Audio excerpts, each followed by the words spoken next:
Matthew Robert Payne from Australia. This is prophetic protocol in the church. This is titled on YouTube and my blog, Tongues as a Blessing, Not Good.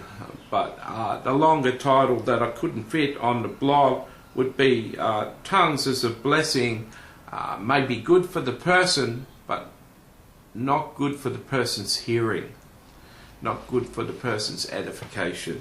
So it deals with 1 Corinthians 14 verse 16 to 17, and that reads, "Otherwise, if you bless with the Spirit, how will he who occupies the place of the uninformed say Amen?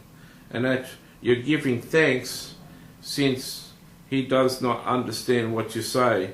For you indeed give thanks well, but the other is not edified." So if you, in prayer, you bless a person, or you bless a meal, or you bless a meeting, but you do it in tongues, the hearers of the message are not edified, they're not encouraged, and they can't say amen to the prayer. They don't know what you prayed. It's as simple as that, folks.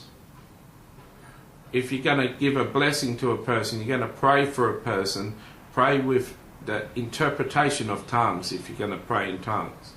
If you can't interpret your own tongues, pray in English, so that both of you can be blessed and both of you can say amen, and both of you can have faith and be built up in the prayer.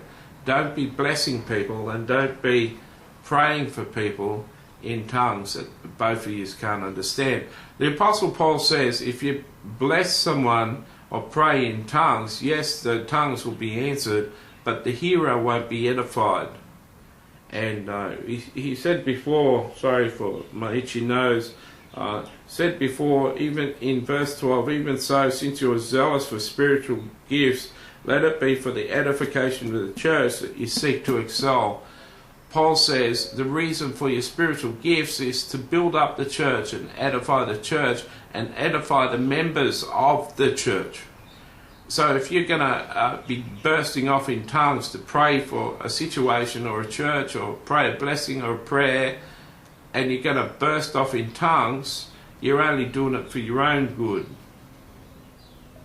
You should seek to excel in the gifts, but seek to edify, and you're not edifying anyone by praying in tongues.